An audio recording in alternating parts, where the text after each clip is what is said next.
రాబందులు స్వైర విహారం చేస్తున్నారు. Political governance, red book పేరుతో రాజ్యాంగ హక్కులను కాలరాస్తోంది ఈ కూటమి సర్కార్. చంద్రబాబు అండతో ఉద్యోగులు, దళితులు, మహిళలపై ఎమ్మెల్యేలు చేస్తున్న దాడులు, దాష్టికాలు చెప్పనలవి కాకుండా ఉన్నాయి. ఏ అధికారం లేకున్నా కూడా ఉద్యోగులపై కూటమి ప్రభుత్వంలో కూటమి ఎమ్మెల్యేలు ఎందుకు అధికారాలు చలాయిస్తున్నారు? అసలు ఉద్యోగులపై అధికారం చలాయించే హక్కు ఎమ్మెల్యేలకు ఎవరిచ్చారు? మాట వినని ఉద్యోగులపై వేధింపులు, బదిలీలు.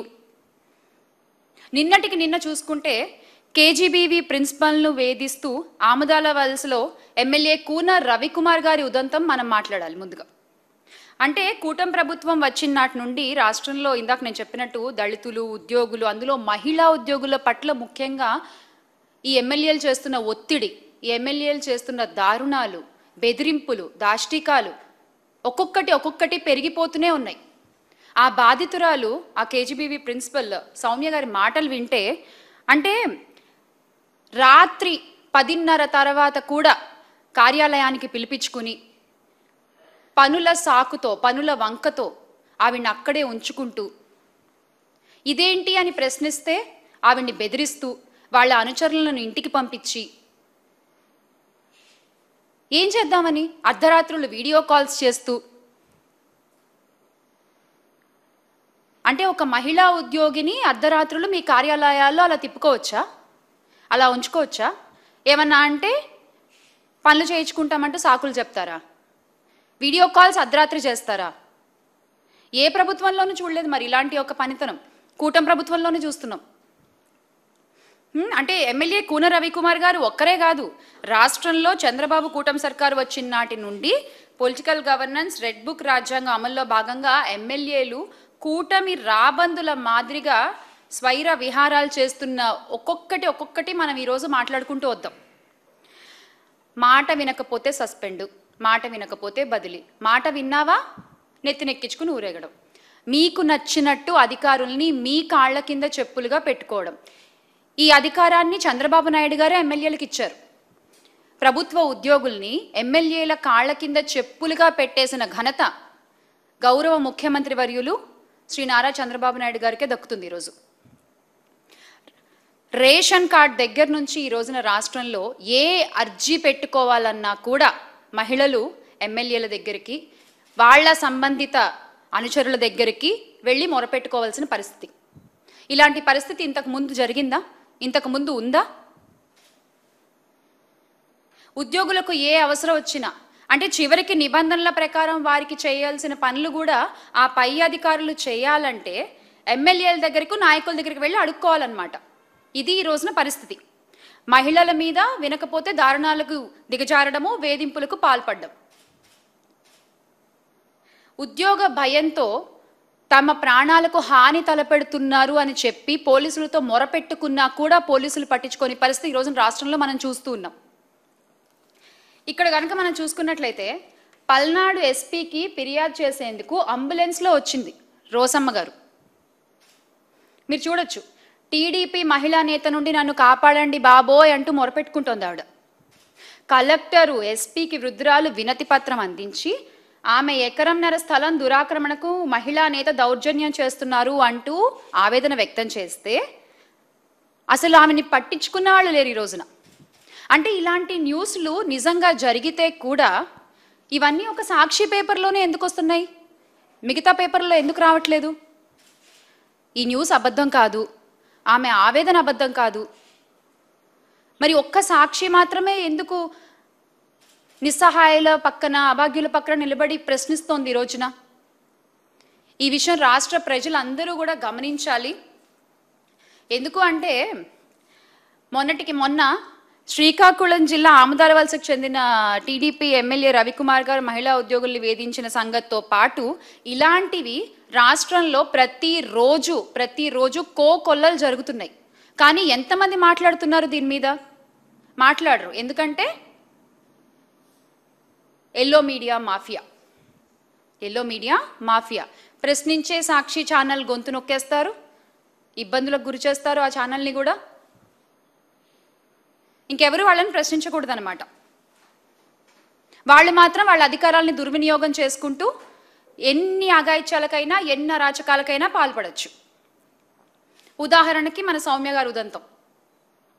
దాంతోపాటుగా ఇంకొకటి, మన నరసరావుపేట రూరల్కి సంబంధించిన విషయం ఇది. లైంగిక దాడికి యత్నించిన టీడీపీ నాయకుడు ముక్కపాటి వెంకటేశ్వర్లు గారిపై కేసు నమోదు చేయాలని ఫిర్యాదు చేసినా పోలీసులు స్పందించలేదు అనేటువంటి ఒక అభాగ్యురాల ఆవేదన ఇది. ఏం చెప్పారు? డబ్బు పలుకుబడి ఉంది ఆయనకి, ఎందుకు ఆయనతోటి మనకి, రాజీ చేసేసుకో అని చెప్తున్నారు. ఇదా మీ రాజకీయం? ఇదా మీరు చేసే రాజకీయం? ఇదా మీరు చేసే పంచాయతీలు? ఏ రోజు కూడా ఈ కూటమి ప్రభుత్వం మహిళలకి అన్యాయం జరిగిన చోట అన్యాయం చేసిన వాడి వైపే నించున్నారు తప్ప అన్యాయం జరిగిన మహిళ వైపు ఏ రోజు ఈ కూటమి ప్రభుత్వం నించోలేదు ఈ రోజు వరకు. ఎందుకని అలాగా? ఏమన్నా అంటే పంచాయతీలు చేయడము, వాళ్ళ నాయకులకి సపోర్ట్గా వాళ్ళ నాయకుల పిల్లల్ని సపోర్ట్ చేసుకుంటూ ఏదో అక్కడికి సర్దేసి ఆ కేసులు మూయించేసాడు. ఇదే జరుగుతూ వస్తుంది గత సంవత్సర కాలంగా. ఏమన్నా అంటే మళ్ళీ మహిళలే మాకు అందరికంటే ఎక్కువ అంటూ మాట్లాడతారు. మరి ఈ రోజున గౌరవ ఉప ముఖ్యమంత్రి గారు పీపీపీ గారు పవన్ కళ్యాణ్ గారు ఎందుకు బయటకు వచ్చి మాట్లాడట్లేదు? ఎందుకు ప్రశ్నించట్లేదు జరుగుతున్న అన్యాయాల గురించి? మహిళల బాధ్యత మీది అన్నారు కదా, ఎక్కడుంది మీ బాధ్యత?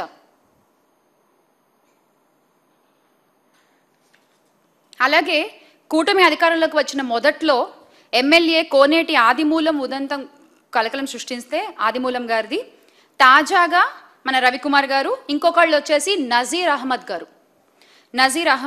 అంటే వీళ్ళు చేసే పనులు చూస్తే ప్రజలు ఈ రోజున అసహించుకునేటువంటి పరిస్థితి ఉంది రాష్ట్రంలో. గుంటూరులో టీడీపీ మహిళా నేత షేక్ సూఫియా పురుగుల మందు తాగి ఆత్మహత్యం చేసుకునే పరిస్థితి వచ్చింది ఈ రోజున. గుంటూరు తూర్పు నియోజకవర్గం టీడీపీ ఎమ్మెల్యే ఎండి నజీర్ అహ్మద్ గారు, ఆ వీడియో కూడా చాలా వైరల్ అయింది, మీలో చాలామంది చూసే ఉంటారు. ఆయన చేసేటువంటి వేధింపులు తట్టుకోలేకపోతున్నాను, పోలీసులు నాపై తెచ్చేటువంటి ఒత్తిడి నేను భరించలేకపోతున్నాను అంటూ ఆమె గుంటూరు బ్రహ్మానందరెడ్డి స్టేడియం వద్ద ఆత్మహత్యాయత్నం చేయడంతో కుటుంబ సభ్యులు ప్రభుత్వాసుపత్రికి తరలించారు ఆవిడ్ని. ఇది ఒక మహిళ పరిస్థితి ఈ రోజున కూటమి ప్రభుత్వంలో. మహిళలంటే తెలుగుదేశం పార్టీకి గౌరవం లేదు, ఇది అందరికీ అర్థమైపోయిన విషయం. మరొకసారి కూటమి ప్రభుత్వమే రుజువు చేసిన విషయం ఇది. మహిళల వ్యక్తిత్వాలను కించపరుస్తూ బురద జల్లి చంద్రబాబు నాయుడు గారు ఆ రోజున ఎన్టీ రామారావు గారికి వెన్నుపోటు పొడిచి ఆయన రాజకీయ ప్రస్థానాన్ని మొదలుపెట్టినప్పటి నుండి అప్పుడు ఒక మహిళపై బురద జల్లి ఆమె వ్యక్తిత్వాన్ని హననం చేసి మొదలుపెట్టారు. ఈ రోజుకి అదే ఆనవాయితీని ఆ పార్టీ పెద్దలందరూ కూడా ఆచరిస్తూ వస్తున్నారు.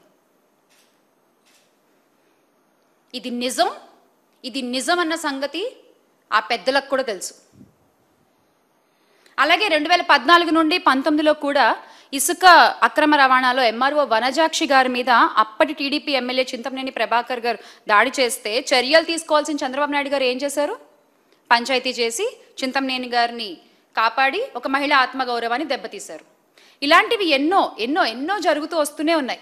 అలాగే ఇంకోటి, ఈరోజు ఇందాక మనం చూసాము, టీడీపీ మహిళా నేత నుంచి కాపాడండి అంటూ నరసరావుపేట రూరల్ నుంచి ఆమె మాట్లాడిన మాట అంతా కూడా టీడీపీ నేతల ఆగడాలకు అంతు పొంతు లేకుండా పోతోంది, ఆ పార్టీ మహిళా నేతలు సైతం భూ ఆక్రమణలు చేసి రెచ్చిపోతున్నారంటే ఒక వృద్ధురాలి ఫిర్యాదు కూడా ఈరోజు తీసుకోలేని పరిస్థితి మన రాష్ట్రంలో ఉంది. అలాగే సౌమ్య గారు అయితే ఏకంగా నేను అసలు పోరాడలేకపోతున్నాను వీళ్ళతోటి, నా వల్ల కావట్లేదు, ఈ ఎమ్మెల్యేతో నేను పోరాడలేను అంటూ ఆమె ఇచ్చినటువంటి స్టేట్మెంట్ చూడొచ్చు మీరు. దీనికి ఏం సమాధానం చెప్తారు ప్రస్తుత కూటమి ప్రభుత్వం? దీనికి ఏం సమాధానం చెప్తారు ప్రస్తుత మహిళా హోంమంత్రి గారు? దీనికి ఏం సమాధానం చెప్తారో దయచేసి చెప్పాలి. ఇంకొకటి అంటే అప్పుడెప్పుడో బాలకృష్ణ గారు ఒక మాట అన్నారు, ఆడవాళ్ళు కనిపిస్తే ముద్దైనా పెట్టాలి, తల్లిని అన్నా చేయాలని. నేను ఇంకా చాలా పాలిష్డ్గా చెప్తున్నాను ఆ మాటని. తల్లిని అన్నా చేయాలి అంటూ ఆయన మాట్లాడిన మాటల్ని కూటమి నేతలు చాలా సీరియస్గా తీసుకున్నట్టున్నారు. ప్రతి ఒక్కళ్ళు ఈ రోజున అధికారంలోకి వచ్చిన దగ్గర నుంచి అదే పనిలో ఉన్నారు. ఎస్, అందుకు ప్రూఫ్ ఇగో ఇంకొకటి. టీడీపీ ఎమ్మెల్యేల లీలలు, ముద్దుల ముచ్చట, అర్ధరాత్రి వీడియో కాల్స్, మాట వినకపోతే బెదిరింపులు బదిలీలు. ఇలా ఉంది ఈ రోజున రాష్ట్రంలో పరిస్థితి. అదే గత ప్రభుత్వంలో తీసుకున్నట్లయితే వైఎస్ జగన్మోహన్ రెడ్డి గారు ముఖ్యమంత్రిగా ఉన్నప్పుడు ఏ ఆడపిల్ల, ఆ ఆడపిల్ల స్కూల్కి వెళ్ళే పిల్లైనా, ఉద్యోగం చేసే మహిళైనా, ప్రభుత్వ ఉద్యోగంలో ఉన్న మహిళైనా, ఇంట్లో వంట చేసుకునే అమ్మైనా, అవ్వైనా సరే ఎవరైనా తన ఫోన్లో ఒక యాప్ ఉంటే, ఒక దిశ యాప్ ఉంటే, ఆ ఫోన్ ఇలా షేక్ చేసినా సరే ఆ కంప్లైంట్ లొకేషన్ అన్నీ వెళ్ళిపోయి ఇమ్మీడియట్గా పోలీసులు వచ్చి యాక్షన్స్ తీసుకునే పరిస్థితి మనం చూసాం. కానీ ఈ రోజున అలాంటి ఒక యాప్పై చంద్రబాబు నాయుడు గారి శాపం పడింది. మొత్తానికి యాప్ని నిర్వీర్యం చేస్తారు. మళ్ళీ సేమ్ టు సేమ్ కాపీ కొట్టి శక్తి యాప్ అంటూ తీసుకొచ్చారు. మరి ఈ రోజున ఆ శక్తి యాప్ పనిచేస్తోందా? పనిచేయట్లేదు. అందులో కంప్లైంట్స్ తీసుకోరు, ఫైల్ చేస్తే కంప్లైంట్ ఫైల్ అవ్వదు, బాధితులకి న్యాయం జరగదు. ఇంకెందుకు ఆ శక్తి యాప్? మీకు రాష్ట్రంలో తెల్లారులేస్తే ఇన్ని ఇష్యూస్ జరుగుతున్నప్పుడు మహిళల మీద ఎందుకండి మీకు ఆ శక్తి యాప్ ఉండి ఉపయోగం ఏంటి? జగన్మోహన్ రెడ్డి గారి ఆలోచనలని కాపీ కొడితే సరిపోదు, ఆచరించే దమ్ము ఉండాలి, సత్తా ఉండాలి. అది లేదు అని పవన్ కళ్యాణ్ గారు స్టేజ్ మీద ఓపెన్గా ఒప్పుకున్నారు ఒక మీటింగ్లో, మా ప్రభుత్వానికి అంత సత్తా లేదు అని. దాని రోజున ఎమ్మెల్యేలు, నాయకులు అందరూ నిజం చేస్తూ వస్తున్నారు. అలాగే డేట్స్తో సహా మాట్లాడుతున్నాను నేను. ఈ గత సంవత్సర కాలంలో 22/7/2025 దళిత మహిళ విఓఏపై టీడీపీ నేత లైంగిక వేధింపులు ఎన్టీఆర్ జిల్లా ఇబ్రహీంపట్నం మండలంలో చిలుకూరు గ్రామానికి చెందిన ఆ టీడీపీ గ్రామ కమిటీ అధ్యక్షుడు కాటేపల్లి సుబ్బారావు ఏడాదిగా లైంగిక వేధింపులు చేస్తే భరించలేక ఆ బాధితురాలు నిద్రమాత్రలు మింగితే ఆ తర్వాత ఏడాది తర్వాత ఆ ఇష్యూ